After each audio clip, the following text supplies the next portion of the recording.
사랑하는 여러분, 에스라 7장 말씀, 여러분 오늘 이 말씀은 여러분 굉장히 우리에게 중요한 말씀입니다. 왜냐하면 여러분 이 에스라가 하나님의 말씀을 여러분 연구하고 또 그 말씀을 준행하고 또 그 말씀을 가르치기로 결심하였더라라는 여러분 그 고백이 있는 것처럼 끊임없이 말씀을 통해서 세움받는 나라가 되어야 한다라고 하는 이런 분명한 믿음의 고백이 있었다라고 하는 것입니다. 여러분 그래서 오늘 우리도 여러분 이 말씀을 함께 묵상을 하면서 하나님께서 어떠한 계획을 통해서 이 에스라를 보내신 것인지, 그리고 성전이 무너졌던 그 시대에 하나님께서 진정으로 원하셨던, 또 하나님께서 정말로 받기를 원하셨던 그 예배라고 하는 것이 무엇이었는지를 여러분 우리 말씀의 이 7장의 시작을 통해서 발견하는 나와 여러분이 되기를 주님의 이름으로 축원합니다. 여러분 그러면 오늘 본문 말씀의 시작, 여러분 1절부터 여러분 5절까지는 무엇이 나와 있습니까? 여러분 1절부터 5절까지는요 에스라의 족보에 대해서 나와 있어요. 그가 어떻게 이 에스라라고 한 사람이 나오게 되었는지, 그래서 한 명 그 이름이 열거가 되어지기를 시작을 하는데, 여러분 에스라의 뿌리가 여러분 너무나 확고한 제사장 집안이었던 것을 우리가 보게 됩니다. 보통 우리가 에스라 그러면 말씀 학자로만 이렇게 알고 있잖아요. 그래서 말씀을 가르친 자로만 이렇게 알고 있는데, 오늘 말씀에 나오는 이 족보들을 한번 보시기 바랍니다. 그러면 여러분 너무나 잘 아시는 이름들이 굉장히 많이 나와요. 그 중에 한 명은 누구냐? 바로 사독이라고 하는 사람이죠. 사독은 다윗 때의 대제사장인 것 여러분 다들 기억을 하실 거예요.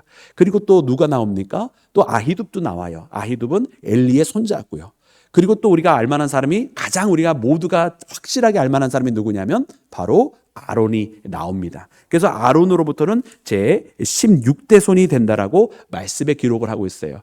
그러니까 가장 어떻게 보면은 제사장의 뿌리에서, 제사장의 집안에서 제사장이었던 바로 이 에스라가 이 포로로 이 바벨론에 같이 나아갔다가 거기에서 다시 돌아오게 될 때에 그 백성을, 이스라엘을 다시 말씀으로 가르치려고 하는 여러분 그런 소명을 가지고 돌아왔다라고 하는 것이 바로 이 족보에 나타나 있는 것입니다.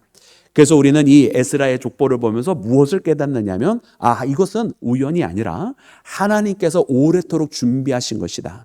이 에스라에게 하나님께서 이 마음을 주시고 에스라에게 이 백성을 말씀으로 가르치라고 하나님께서 부르신 것은 어느 날 갑자기 되어진 것이 아니라 하나님께서 이미 오래전부터 계획하고 준비하고 계셨던 것이라는 것입니다. 사랑하는 여러분, 오늘 이 시간 하나님께서 우리를 향한 주님의 계획이 분명히 있고, 그 계획은 어느 날 갑자기 우연히 하나님께서 급작스럽게 만드신 것이 아니라 이미 이 에스라라고 하는 존재가 아론의 때로부터 이어져서 그 혈맥 가운데 에스라라고 하는 존재가 나온 것처럼, 그리고 이 에스라가 여러분 이스라엘의 모든 역사 속에서 심지어 나라를 잃어버리고 포로의 시대를 살게 되었다가 다시 돌아오는 그러한 상황이 있다 할지라도 그 모든 가운데서 바로 이 에스라라고 하는 아론의 후손이 나타나게 된 것처럼 하나님은 이 모든 계획을 진행하고 계셨고 준비하고 계셨고, 그리고 에스라라고 하는 한 인물을 주님께서 보호하고 계셨으며 그리고 이스라엘에게 보내셨다라고 하는 사실을 깨닫는 우리 모두가 되기를 주님의 이름으로 축원합니다. 그래서 사랑하는 여러분, 이 말씀 보면서 그렇구나, 하나님이 이미 오래전부터 준비하신 계획이구나. 하나님께서 이스라엘에게 포로기의 시간을 허락하시고 예루살렘의 멸망과 성전의 무너짐을 허락하셨던 것은 다시 세우기 위한 하나님의 계획이라고 하는, 이 예레미야를 통해서 주셨던 그 말씀이 과연 그러하구나라고 이 에스라를 바라보면서 발견하게 되는 것입니다. 하나님은 이미 무너뜨린 다음에 세우실 계획을 하신 것이 아니라 무너뜨리기 이전에 이미 다시 세우실 계획을 가지시고 이 모든 것들을 실행하셨다라고 하는 것입니다. 여러분 오늘 그래서 우리가 이 말씀을 보면서 우리의 삶 가운데에, 여러분 우리의 삶 가운데 무너짐이 있을 수 있어요. 우리의 계획대로 되어지지 아니하고 우리의 마음대로 되어지지 아니하고, 그래서 우리의 마음이 무너지고 우리의 뜻이 무너지고 우리의 플랜들이 엉클어지게 되었을 그때에 여러분 그것은 그대로 끝나는 것이 아니라 사실은 하나님께서 무엇인가 다시 세우기 위한 준비의 과정이었다라고 하는 것, 이대로 가다가는 오히려 틀어질 수밖에 없기 때문에 하나님께서 다시 잘 세워나가시기 위하여 여러분 하나님의 계획으로 만들어 가시기 위한 하나님의 준비 과정이었다라고 하면서 깨닫는 나와 여러분이 되기를 주님의 이름으로 축원합니다. 그래서 과거에 이스라엘이 저 예루살렘 성전을 미신처럼 사용하고 관습처럼 제일 절기를 보내게 될 때 그것이 아니라 다시 하나님의 말씀을 배우고 그 말씀에 근거하여 진정한 하나님의 뜻을 알고 관습적인 제사가 아닌 진정으로 하나님 앞에 자신의 마음을 드리며 다가오실 메시아에 대한 준비를 하는 진정한 성전이 되기 위해서 하나님께서 이 에스라를 보내시고 그 말씀으로 다시 그 백성을 가르치고자 했던 이 하나님의 계획이 다시 세워진 것처럼 여러분 오늘 우리에게도 여러분 우리가 무엇인가 어그러지고 핀트가 빗나가고 여러분 우리에게 무엇인가 허술한 부분이 발견되기 시작할 때 또 우리는 미처 그것이 잘못된 것이라 느끼지 못한 그때 하나님께서 이것을 다시 세워가시기 위한 하나님의 계획들이 있다라고 하는 것입니다. 그러므로 때때로 우리 가운데 삶에 어려움이 있거나 때때로 우리 가운데 여러분 우리의 계획대로 되어지지 아니할 때 또 우리의 마음이 무너질 때 여러분 이것을 우리가 수용할 수 있는 마음의 여유가 필요합니다. 이것을 우리가 받아들일 수 있는 우리가 준비가 되어야 되는 거예요. 많은 사람들이 이것을 받아들일 준비가 되어져 있지 않고 이것을 수용하지 못하니까 더 방황을 하는 것을 우리가 깨닫게 됩니다. 여러분 이 모든 것들을 여러분 우리가 깨닫는 자 되기를 주의 이름으로 축원합니다. 그것을 수용할 수 있을 때에 다시 하나님의 계획을 바라보게 되고 오히려 더 든든하게 다시 세워질 수 있다라고 하는 것을 깨달아서 오늘 하나님께서 이 에스라를 준비하셔서 정말로 말씀으로 돌아오는 진짜 이스라엘 하나님의 백성을 만드시고 하셨던 그 계획과 같이 여러분 우리 모두도 하나님 앞에 다시금 나와 우리 가운데는 여러 가지 일들에 대해서 그것을 하나님 과연 이러합니까? 이것이 하나님께서 원하시는 것입니까? 라고 하면서 나의 계획이 아닌 하나님의 계획을 받들며 나아가는 우리 모든 믿음의 자녀가 되기를 주님의 이름으로 축원합니다. 여러분 두 번째로는 오늘 말씀을 보면서 여러분 이 족보를 보니까요. 하나님께서 족보를 주실 때마다 참으로 특별한 일들을 행하시는 것을 보아요. 여러분 왜 성경에는 이렇게 많은 족보들이 있을까요? 여러분 우리가 보면은 특별히 구약 성경에 굉장히 많은 족보들이 나오잖아요. 여러분 그 족보들이 나오는 이유가 도대체 무엇입니까? 여러분 성경이 족보는 아니잖아요. 예? 저도 몇 달 전에 우리 가문에 족보를 받아가지고 막 책장 몇 개 줄을 차지할 만큼 족보를 받았는데 문제가 사실 하나 있기는 해요. 제가 제 이름이 어딘지 찾지를 못해요.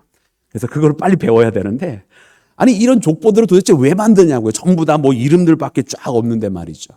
우리나라의 그 족보는 나름대로 뿌리를 찾는 데 이유가 있겠습니다만은 여러분 우리 성경의 족보는요 그냥 있는 게 아니라 다 이유가 있습니다.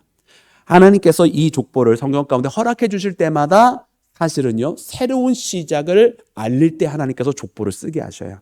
그래서 가장 많이 족보가 나오는 게 창세기일 수밖에 없어요. 왜냐하면 창세기는 굉장히 많은 역사의 시간적인 것을 포함을 하고 있고 그리고 굉장히 많은 일들이 사실은 일어나잖아요. 그래서 우리가 보면 아담에서부터 여러분 노아에까지 첫 번째 족보가 있어요. 그죠? 그 아담에서부터 노아까지 쭉 나가는 족보가 태초에 하나님을 만드시고 홍수의 사건이 일어나기 전까지가 하나의 역사적인 어떻게 보면 하나님께서 만들어 놓으신 역사적인 한 마디가 되는 거예요. 그 다음에 어떤 일이 벌어지냐면 이제 노아브로부터 세 아들 햄삿, 햄셈, 야벳에 이르는 여러분 그 후손에 대한 족보들이 나와요. 무슨 뜻입니까? 홍수 이후에 하나님께서 새로운 역사를 이끌어 가셨다라고 하는 또 다른 역사의 한마디가 나오게 되는 거예요. 그리고서는 그 다음에 어떻게 됩니까? 그 다음에 이제 아브라함의 후손들이 나와요. 거기서 이제 이스마엘도 물론 나오고 뭐 이삭도 나오고 또 에서의 족보도 이렇게 곁들여서 같이 나오게 되는데 무슨 뜻이냐면 아브라함부터는 또 다른 역사라는 거예요. 그러니까 태초에 하나님이 만들어 놓으신 그 역사 또 그 다음에 홍수로부터 하나님께서 새롭게 시작하신 노아 이후 때의 그 역사 그리고 하나님께서 아브라함으로부터 시작해서 믿음의 조상으로 만들어 주신다고 그랬잖아요. 그래서 믿음의 계보를 이어가게 하시는 역사가 또 새롭게 시작이 되는 거예요. 그리고 물론 그 가운데 가나안의 족보도 나오면서 저주받는 자들 하나님의 뜻에 벗어난 자들의 족보도 딱 한번 기록을 해놓으면서 이는 하나님의 뜻에 벗어난 자들의 모습에 큰 예표를 하나님께서 거기다 만들어 놓는 거죠. 그리고 우리가 이 역대기에 들어오면서 여러분 돌아온 포로들의 족보들을 한번 보게 됩니다. 무슨 뜻입니까? 하나님께서 다시 시작하셨다는 뜻이에요. 할렐루야. 그리고 언제 가장 중요한 족보가 나오죠? 신약에 들어와서 마태복음에 예수님의 족보가 나오는 거예요. 할렐루야. 하나님께서 예수님을 통해서 새로운 역사를 만드셨는 줄로 믿습니다. 여러분 오늘 말씀해 보니까 에스라엘에게 비록 길지는 않지만 에스라에 대한 짧은 족보가 나와 있어요. 여러분 이 족보를 여기다 이렇게 간결하게 적어 놓으시면 하나님께서 에스라를 통해서 새로운 역사를 시작하시겠다라고 하는 의미가 있습니다. 그래서 과거에 이 성전을 다시 재건을 해도 관습적인 성전, 관습적인 제사를 드리는 성전이 아니라 이제 에스라를 통해서 오늘 10절 말씀에 나와 있는 것처럼 그 말씀을 연구하고 그 말씀을 준행하고 그 말씀을 가르치는 의미로서의 이 성전으로 하나님께서 새롭게 세우시겠다고, 이제는 이전과는 다른 신앙의 모습으로 나아가는 새로운 신앙의 여정을 시작하시겠다고 하나님께서 알리시는 말씀이기에 여러분 이 에스라의 족보가 나오게 된 것인 줄로 믿습니다. 사랑하는 여러분, 그래서 이 에스라의 족보를 보면서 이것이 바로 새로운 시작이라고 한다면, 그러면 오늘 우리에게 새로운 시작은 무엇이 되어야 할까라고 돌이켜 보았으면 좋겠어요. 그래서 이 에스라를 통해서 하나님께서 여기까지 이르게 하시고, 그래서 이 에스라에게 하나님께서 사명을 주신 것이라고 한다면, 오늘 하나님께서 여기까지 이르게 하신 나에게 어떠한 사명을 주시는 것일까? 여러분, 제가 아는 한 목사님 중에 박승호 목사님이라고 하신 분이 계십니다. 이분은 목회자들을 위한 성경 연구를 그분이 준비를 하시고, 그리고 그것을 실행을 하셔서 목성연이라고 하는 아주 큰 목회자들이 성경을 함께 연구하는 그룹을 만드신 분이에요. 이분이 한 번은 달라스 와서 이제 강연을 하게 돼서 제가 그 세미나에 이제 동참을 하게 되었는데 굉장히 놀랐어요. 이분이 성경을 바라보시는 눈이 너무나 탁월하신 거예요. 그래서 참으로 배울 것이 많구나라는. 그래서 도대체 이 목사님이 어떻게, 특별히 성경의 여러 가지를 이제 함께 다 같이 연구하는데, 이분은 어디에서 가장 집중해서 가르치셨냐면 출애굽기를 가르치셨어요. 왜냐면 그것이 구원의 모델이다라고 해가지고 출애굽기를 가르쳐서 저도 굉장히 많은 깨달음을 그분을 통해서 얻게 되었는데, 이분이 이 출애굽기를 그렇게까지 알게까지 어떻게 했냐면 출애굽기만 1000번을 읽으셨다는 거예요. 출애굽기를 한 1000번 정도 읽으니까 그제서야 전체적인 그림이 한 번에 보이더라는 거죠. 할렐루야. 아니, 우리 그래서 다 같이 1000번을 읽자는 뜻은 아닙니다만 이분이 이처럼 많은 목회자들에게 자신이 깨달은 바, 또 하나님께서 자기에게 주신 바, 그 목적과 그 은혜를 함께 나누면서 한 번은 이런 이야기를 하시는 거예요. 어느 날 하나님께서 자신에게 이제 이 세미나를 준비하면서 기도를 하시는데, 본인의 교회가 성장을 해서 1000명이 함께 모여서 하나님 앞에 예배를 드리는 숫자적으로 성장한 교회가 됐더라는 거예요. 근데 이제 그 가운데서 기도하면서 깨닫게 되어지는 바가 갑자기 떠오르는데, 하나님께서 자신에게 물으시더래요. 내가 너에게 왜 너가 섬기는 목양지가 성장하게 되었는지, 부흥하게 되었는지 아느냐라고 하나님께서 물으시더라는 거예요.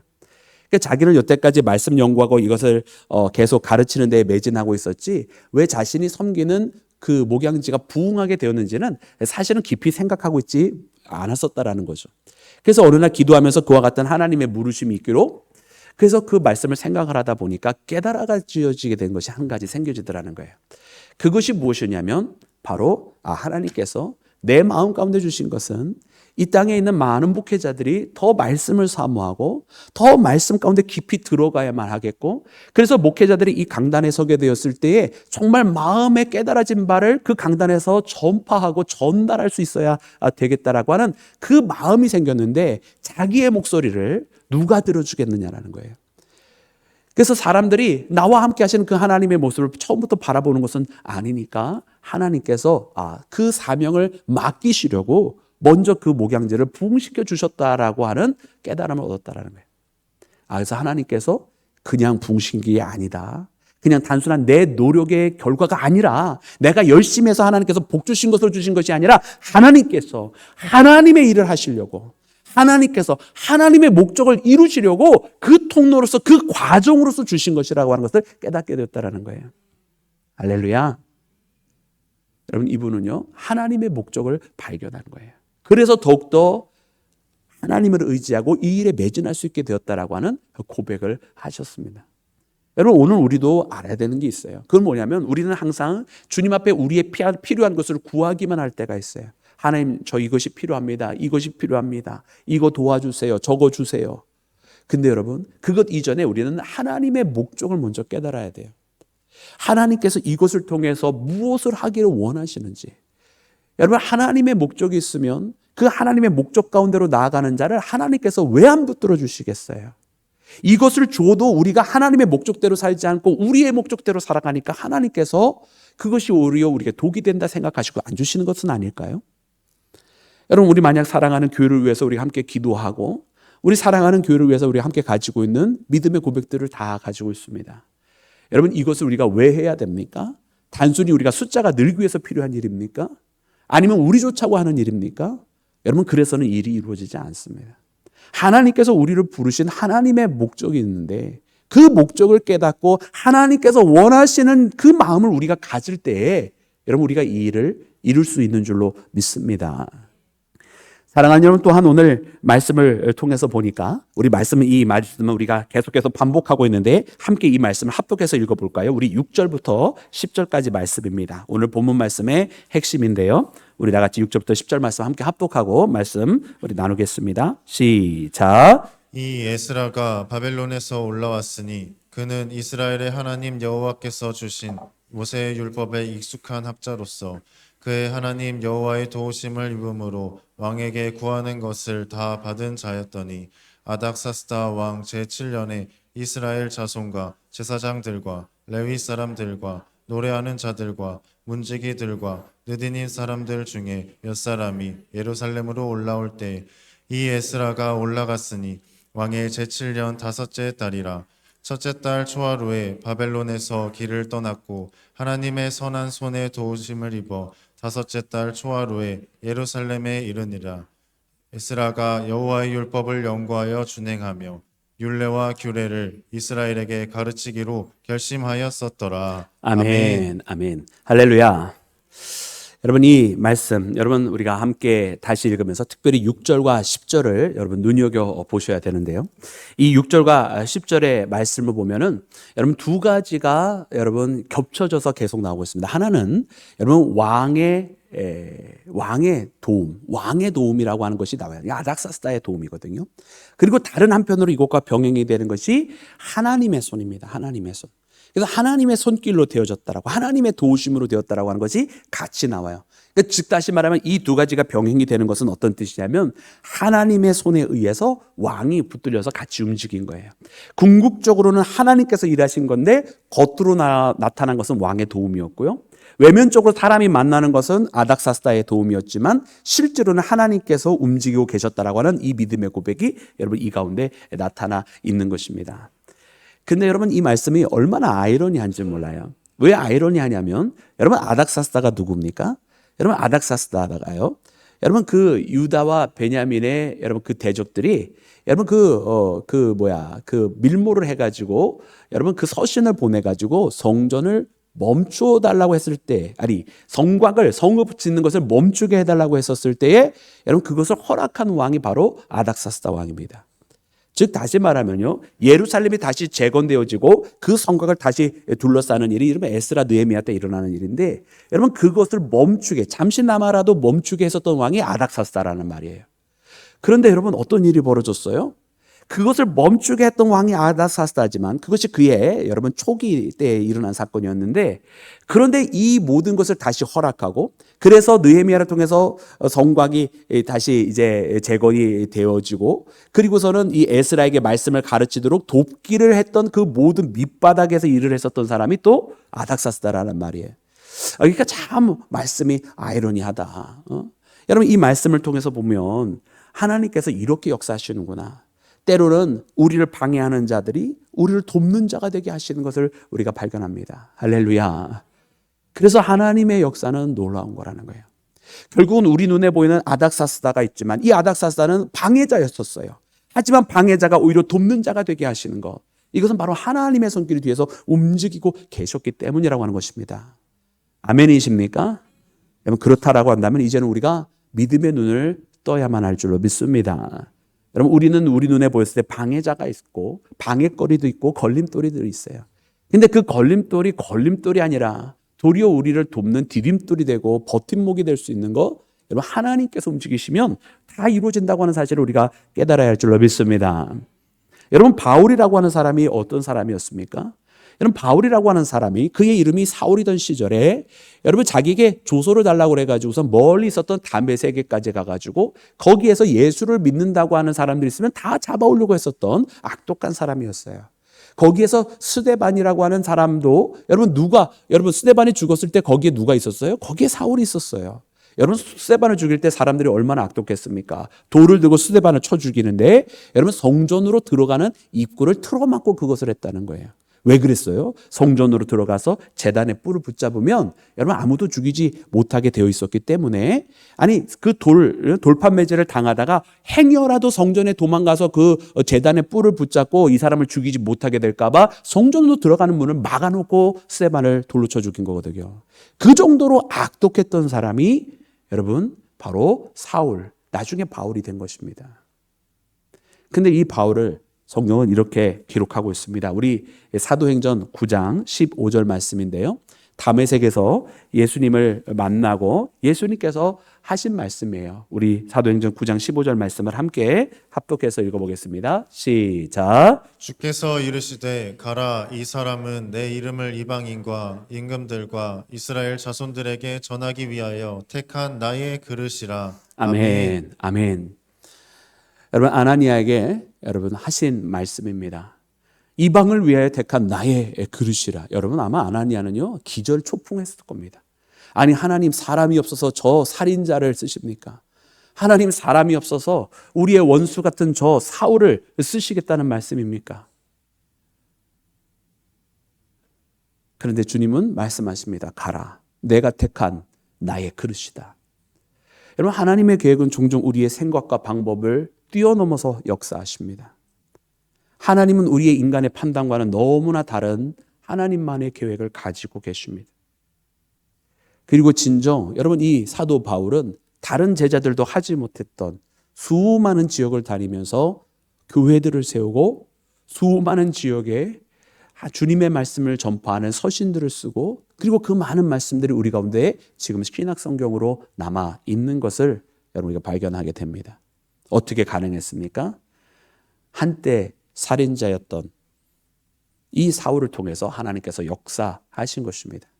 그는 일평생 하나님 앞에 나는 죄인 중에 괴수라고 그렇게 고백하면서 낮고 낮은 자세로 하나님 앞에 병고침을 받기를 고백하였으나 하나님께서 그 가시를 뽑아주시지 아니하고 오히려 약할 때의 강함이라는 고백을 가지고 여러분 연약한 육체를 가지고 복음을 전파하되 그 누구보다도 많은 거리를 다니면서 교회를 세웠던 사도가 바로 바울이었습니다. 여러분 그런 일을 행하게 하신 것이 바로 하나님이었고 하나님께서 도와주심으로 그가 그 일을 할 수 있게 되었는 줄로 믿습니다. 그러니 사랑하는 여러분, 하나님의 방법은 종종 우리의 생각과 너무나 다르게 역사하고 계시더라.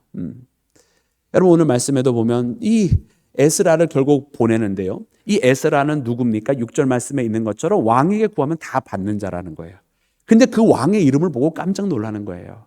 아니 그래 에스라를 도와서 이제 그러면 에스라가 페르시아 바사 왕국의 큰 지원을 받겠구나 하고 봤더니 그 왕의 이름이 아닥사스다. 한때 이스라엘과 예루살렘이 하려고 했었던 일을 막았던 왕이었던 거죠. 사랑하는 여러분, 우리는 이 말씀을 보면서 우리 인간들의 생각과 판단이 얼마나 어리석은지를 깨닫게 되는 거예요. 여러분 오늘 이 말씀 보면서 하나님의 계획은 우리 사람이 감히 가늠할 것이 아니고 우리가 다만 할 수 있는 일은 주님의 부르심 앞에 순종하고 나가는 것입니다. 우리가 주님 앞에 기도하는 것 외에는 다른 방법은 우리가 알 수 없구나라고 하는 것을 깨닫게 되는 줄로 믿습니다. 늘 항상 우리 하나님의 계획은 우리의 생각보다 너무나 위대하신 계획을 가지고 계세요. 오늘도 사랑하는 여러분들을 위해 가지고 계신 우리 하나님의 계획은 어떠한 계획이겠습니까? 얼마나 크고 위대한 계획을 사랑하는 모든 여러분들 각자 한 명 한 명하게 다 가지고 계신데 우리는 우리의 그 얄팍하고 짧은 지식을 가지고 끊임없이 우리의 생각대로 나아가려고 외치고 있는지 몰라요. 그래 오늘 이 말씀 보면서 다시 한번 우리는 겸손하게 하나님의 뜻을 받들기를 원합니다. 에스라를 부르신 그 하나님, 에스라를 통해서 새로운 신앙의 여정을 시작하게 하시고자 하는 그 하나님의 계획이 여러분 오늘 이 에스라 7장에 기록이 된 것처럼 오늘 이 시대에 우리를 통해서 새롭게 하나님의 역사를 시작하기를 원하신다고 말씀하고 계시는데 그 가운데 우리는 어떻게 순종할지를 마음속에 결정하고 나가는 나와 여러분이 되기를 주님의 이름으로 축원합니다.